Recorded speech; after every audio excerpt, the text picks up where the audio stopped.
እንቀጥል። ወመን ደዓ የተጣራ ሰው ኢላ ضلالቲ ወደ ጥመት የተጣራ ሰው።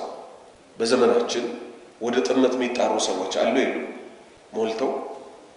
ለዛሬ እስቲ በሸሪዓ ስም የሚጣሩ ወደ ጥመት ብዙ ናቸው። ብዙ ጊዜ መልስ ሰጠንባቸዋል። ባለንበት ዘመን ግን ኮንቴንት ክሪኤተር፣ ቲክቶከር፣ ዩቲዩበር እየተባሉ አላህን የሚያመጹ ሰዎች አሉ አሉ። በጣም የሚያስደንቀው ነገር አንድ የዲን ሰው ማስታወቂያ ልስራ ቢል ማንም አይፈልገውም። ለምን? ተከታይ የለውም ስለሚባል። አብዛኛው ሰው ጥመትን ስለሚከተል ምን አይነት ሰዎችን ፎሎ ስለሚያደርግ ጅል የሚባሉት 2 ሚሊዮን ፎሎወር አላቸው ይባላሉ። እነማን? አላህን የሚያመጹት ሰዎች። ከዛስ እነሱም ማስታወቂያ ሰሩልን ይሏቸዋል።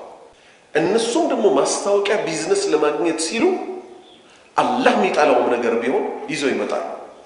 ከዚህ ውስጥ አንድ ምሳሌ ልንገራችሁ። ደጋግሜ መክሬዋለሁ።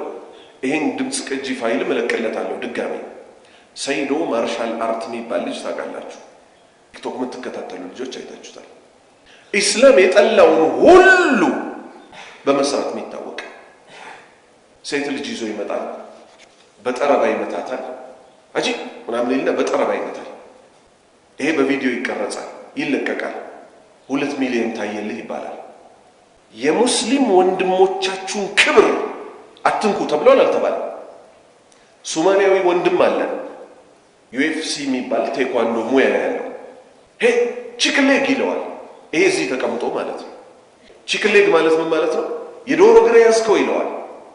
ይሄንን አድርሱልኝ ለዛ ለሶማሌ ለቺክሌግ ለሆነው የዶሮ እግር ላይ ያዘው ይለዋል። ታላቁ ነብይ ምን ብለው ሲያበቁ ሰለላሁ ዐለይሂ ወሰለም የወንድሞቻችሁን ክብር፣ ንብረት፣ ገንዘብ አትንኩ ብለው ሲያበቁ በሚዲያ ወጥቶ ይሄንንም ወንጀሉን ለሚሊዮን ሰው ያሰራጫል። ራሱን ችሎ ቪዲዮ ሰርቼበታለሁ። ዩ ዶንት ኖ ሚ አት ኦል አትበል። እኔ የተማረም እኮ አይመስለኝም ልጁ። የሆነች ልቅምቃሚ እንግሊዝኛ ይዞ ነው። ሙስሊም የሆነ ሰው የሚታወቀው በምኑ ነው? ላ ሐውለ ወላ ቁወተ ኢላ ቢላህ፣ ኃይልም ጥበብም የለኝም በማለት ነው። ይመጣና የሆነች ነገር በርግጫ ይመታል። ከዛስ ዩ ዶንት ኖ ሚ አት ኦል ይላል። እኔ ማን እንደሆንኩ አታውቁኝም ይላል። ታው አልኩት። አላህ ሲፈትነው በታይት ምን ሆኖ ወጣ? የሆነ ነገር በርግጫ መታለው ብሎ በታይት ወጣ። በታይት ከወጣ ማንም ሰው ብልቱ ይታይበታል አይታይበትም? የሰው መሳቂያ ሆነ። እቺን የምታክል ሽንት መሽኛ ይዘህ ነው ወይ አሉት። አሁን ተጨንቆ ሴት እያመጣ አንቺ ትንሽ ነው ሽንት መሽኛዬ፣ ትልቅ ነው ወይ ሽንት መሽኛዬ? ሙስሊም የሆነ ሰው ይሄን ያህል ራሱን ያወርዳል? ሴት ይይዛል። ቪዲዮ ሊቀርጽ እኮ የሙስሊም ልጅ ተብሎ እኔ አላየሁም ምናምን ትለዋለች። ተናገሪ ምናምን ይላታል እንደዚህ ይዞ፣ እሷንም በጠረባ ሊል ማለት ነው። እና ሽንት መሽኛ ትንሽ ነው ለምትሉኝ፣ አዎ ትንሽ ነው። ኢና ሊላሂ ወኢና ኢለይሂ ራጂዑን። እነዚህ ሰዎች ሞተው ምን እያስተላለፉ እንደሆነ አልገባቸውም። ያቺን ፋሲቃ አላህን አመፀኛ የሆነችዋ ሴት ሀያት የምትባለዋ ምን አደረገች? የክርስቲያን ነጠላ ለብሳ ደግሞ መጣች። አንቺም በሃይማኖትሽ እኔም በሃይማኖቴ መኖር እንችላለን አይጠበንም ቤቴ የሚባል የኩፍር ሲስተም ይዛ መጣች። የቴዲ አፍሮን ዘፈን ቲክቶክ ላይ ምን ልትሰራ ስትሏት ታዋቂ መሆን ፈልግ። ሌላ ደግሞ ኢሳም የሚባል ልጅ አለ አላህ ይመልሰውና ምን ያደርጋል? ተፈታ ብትመጣ አቀበላታለሁ ይላል። ሚዲያ ላይ እኮ ነው። ነቢዩ ሰለላሁ ዐለይሂ ወሰለም ምን አሉ? ባለ ትዳር የሆነችን ሴት ያስኮበለለ ሰው ከኛ አይደለም። የሆነችን ሴት ያስቀምጣል ቬሎ ለብሶ። ከዛ ምን ያደርጋል?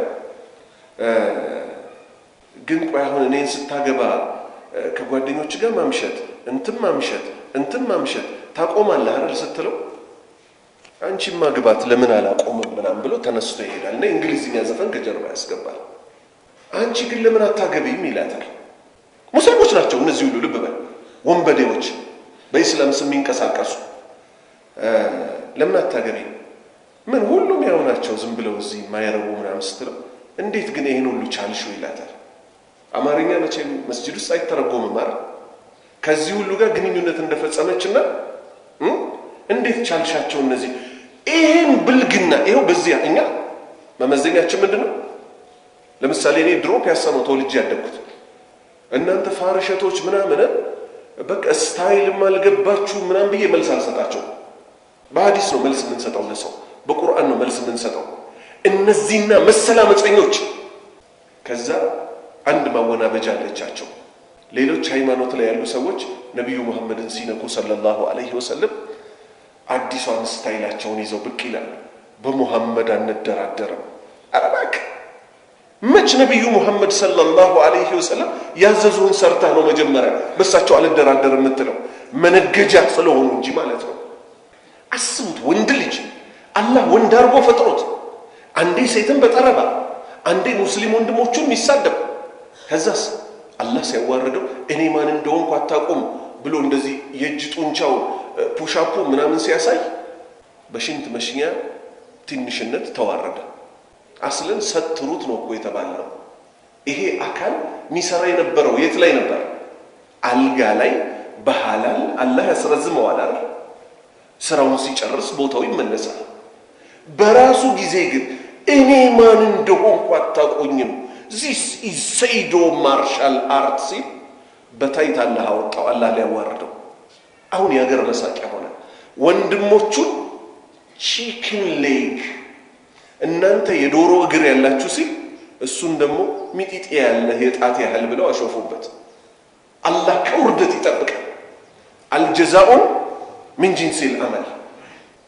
ይሄው ቀጥታ ከሐዲሱ ጋር እነ ሐያትን እነ ኢሳምን እነ ሰይዶን መሰሎቻቸው ከዚህ ሐዲስ ጋር እናገናኛቸው። ነብዩ ምን አሉ? መንዳአ የተጣራ ሰው ኢላ ضلالቲን ወደ ጥመት የተጣራ ሰው እንደነ ሐያት ይመስል ምን በማድረግ የክርስቲያን ነጠላ ለብሳ እኔም በሃይማኖቴ አንተም በሃይማኖትህ መኖር እንችላለን አይጠበንም ቤቴ ላለችው ካነ አለይሂ ለዚህ ግለሰብ እኮ ይሆንበታል ሚን الإثم ከወንጀል በኩል مثل آثام ወንጀል መን ተቢዐህ የተከተሉት ሰዎች ሁሉ ወንጀል ለሱ ይመጣለታል። ላ ينقص ከነሱ እኮ አይቀነስም። ذلك ይህ ወንጀል ሚን አታሚሂም ሸይአን ተከታዮቹ ከሚሰሩት ወንጀል እኮ ሳይቀነስ ለዚህ መጥፎን ነገር ላስተዋወቀው ሰው ወንጀሉ ይመጣለታል። በተከተሏቸው ሰዎች ቁጥር የነዚህ የተከተሏቸው መጥፎ ሰሪዎች ወንጀል ሳይቀነስ